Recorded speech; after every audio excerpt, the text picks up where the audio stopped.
a million places to buy drip irrigation supplies. I'm just going to tell you that I've had a very hard time, unless I'm going to get one specific thing, of going to a local store and finding all the pieces that I need to make it work.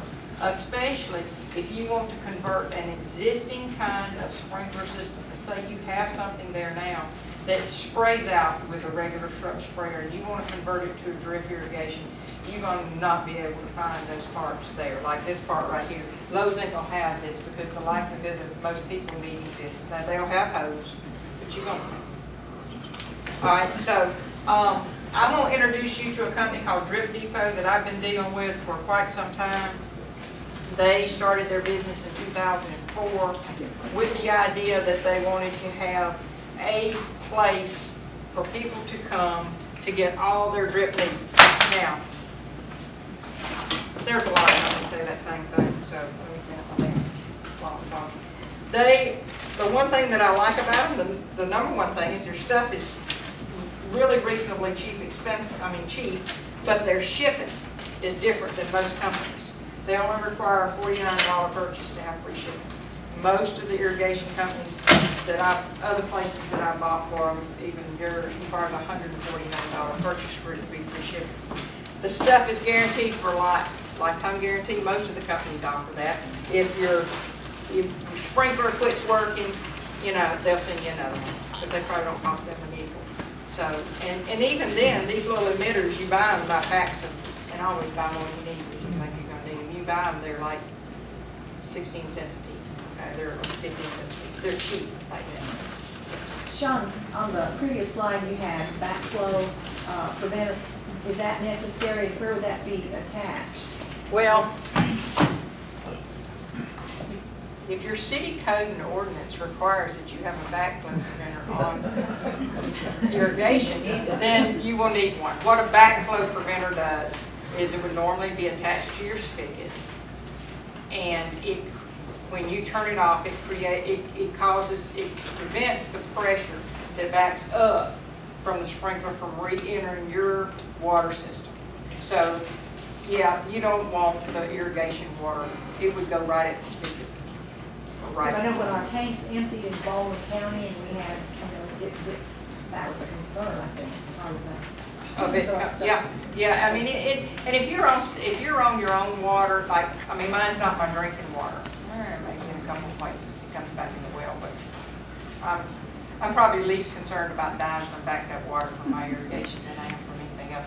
But some cities, the city ordinances do require that you have a backflow preventer on irrigation, and that's all that is keeping the water that's in the pipes from backing back up into your line that you might then use for drinking. But it's just a little, don't get excited about it. I think it's actually one in the kit. All right, so, but the people from Drip Depot, let me tell you, the biggest thing that I like about them is they got videos that tell you how to poke that hole in the hose. I ain't never seen anybody with so many videos, and they are really good. We're going to watch one of them in just a minute. They prepared me 40-something of these, their little quick start guides, which is available online. They figured out how to make them. Will tell you a lot of what you need to know in order to install a drip system. They sent us, they sell their things by kit. Don't get excited about buying a kit because a lot of times the kit's going to have things in it that you do not need. However, for the people who are very uncomfortable about what to purchase, and you can buy like those little emitters. You can buy one. Just know that you're gonna pay more to ship it to you if you don't pay $49. But what they sent, they have made-up kits, and I didn't open this because all it is type 2. But this is called their basic drip irrigation kit for a vegetable garden. Right? It has things to water up to 70 plants and attach it to a water spigot or a water hose with a backflow preventer in it. So they provide it for you if you're uncomfortable ordering the things or putting the things together.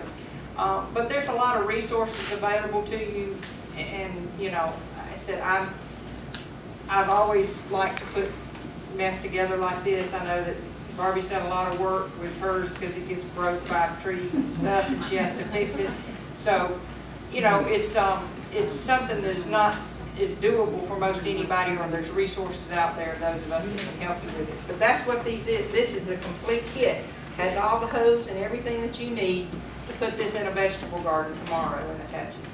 Now, vegetable gardening is one of the things that Keith will tell you is one of the biggest areas that they prefer not to water overhead. Now, it's a lot of your shrubbery, your woody ornamentals, things like that, they really don't take water overhead. And you know, it kind of depends. But the vegetable gardens tend, because of our heat and our humidity, and their short and fast growth spurts, they will get diseases on them very quickly. And by watering at the base of the plant, rather than watering overhead, you're going to keep that foliage dry longer. So that is one of the times that it is more preferable to use it. But my idea here with you today is to avoid watering stuff with pots if you can do it. And can I make it unsightly? I can tell you that I learned this lesson from her. Every pot just about in her yard, if you went to Barbie's tour last year, has got a drip line running in it somewhere. You just run it up the side of the pot, it's kind of instinct, run it over, put a little stake there, and it's watered as part of the system. So I have a lot of pots now, and there's no way that I could tote water to all these places to water. Well, what happens is I say, you know, it's supposed to rain this afternoon. So I think I can wait till tomorrow, and then it doesn't rain, and then tomorrow I'm somewhere else, and now 3 days down the road, and I have water. So, yes, sir. Is a timer included in that kit? And what do they cost? Timer's not included in this kit. We're going to talk about some timers, but they're not included. Now, I think they actually sell timers, but they sell a little bit of everything. Yes, this kit? I think this kit was $54. I think that's right. But like I said, don't get all excited about a kit until you kind of explore some possibilities and maybe talk to some people who don't.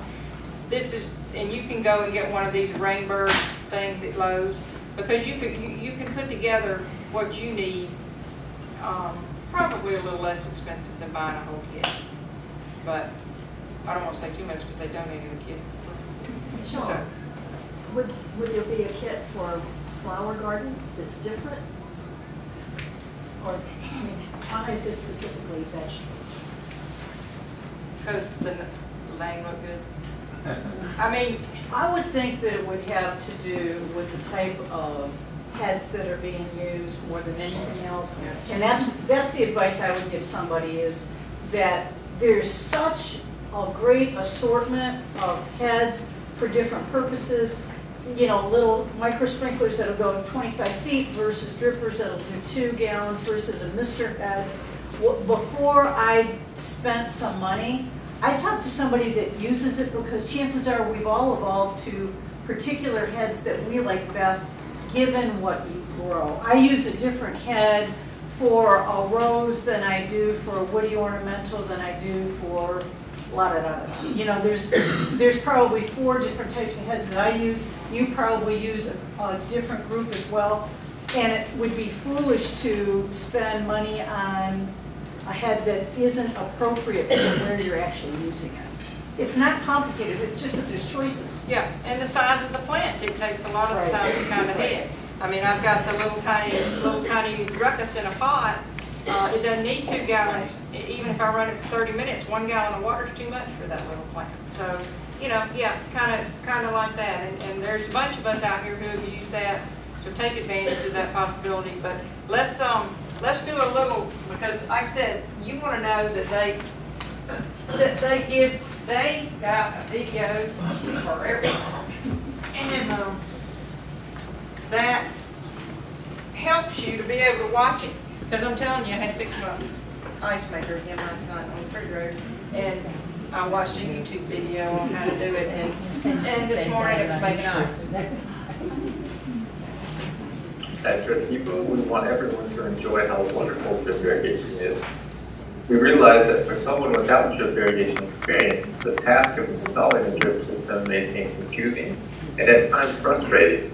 To eliminate the confusion and frustration, Drip Depot has created a complete garden kit that includes everything needed to create a working drip system for your garden. In addition, Drip Depot provides detailed installation instructions for each kit, online videos showing proper installation techniques, and a friendly customer service staff that is always ready to help and answer your questions. Our gardening kits are designed to water irregular shaped gardens where you may have plants in a straight row, singular plants, and densely planted areas. This demonstrates how to water a single plant.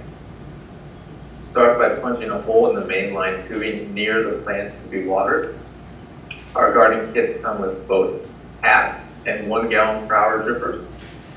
Push 1/4 inch micro tubing over one end of the barb connector. The other end of the barb connector can then be pushed into the hole in the mainline tubing that was punched. A great tip for anyone experiencing difficulty in inserting fittings into tubing is to heat the end of the tubing. This temporarily warms up the tubing, making fitting insertion much easier. Be sure to use warm but not boiling hot water. Next, take the barbed end of the dripper and push it into the free end of the micro tubing. To secure the dripper at the base of the plant, a micro tubing stake is used. Push the tubing to the V of the stake.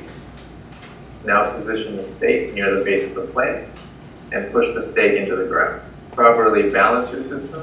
Make sure to use the 1 gallon per hour dripper with plants that are going to require more water. In the event that part of your garden is planted in straight rows, watch the following demonstration on how to use 1/4 inch drip lines to water your rows. You will need to punch a hole in your mainline tubing and use a 1/4 inch barb connector to connect your drip line to the mainline tubing. Once the 1/4 inch barb connector is inserted into the mainline tubing, it is time to unroll the 1/4 inch drip line down the length of the row. Micro tubing stakes are used once again to anchor the drip line. One more stake at the end of the row, and then add as many rows as needed to match your garden. The last demonstration, we'll use 1/4 inch drip line again, but it will be used for densely planted areas that are not in a straight row. Again, punch a hole in your mainline tubing and use a 1/4 inch barb connector to attach your 1/4 inch drip line to the mainline tubing. In this situation, the 1/4 inch drip line will weave through the plant in an S-like pattern. To keep the drip line in place, a micro tubing stake should be used every time a turn is made with the 1/4 inch drip line. Continue to weave and work the 1/4 inch drip line as close as possible to each plant. One thing to remember with 1/4 inch drip line, as with all 1/4 inch tubing, is that you cannot exceed a run length of 30 feet. That tubing has a hole already in it. If So the that's a area drip that you line. wish to water is longer than 30 feet, you will not be able to use the 1/4 inch drip line in one long run. You may have to set up multiple runs that are shorter than 30 feet.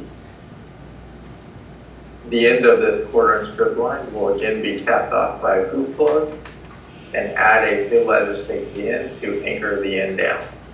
Need more help? Check out our website for self-help materials or talk to one of our friendly and knowledgeable customer service associates. You know, like I said, they've got them for everything. I'm talking about not necessarily, improving your irrigation and vegetable garden. I'm talking about ways to save you time by adding these even to a deck.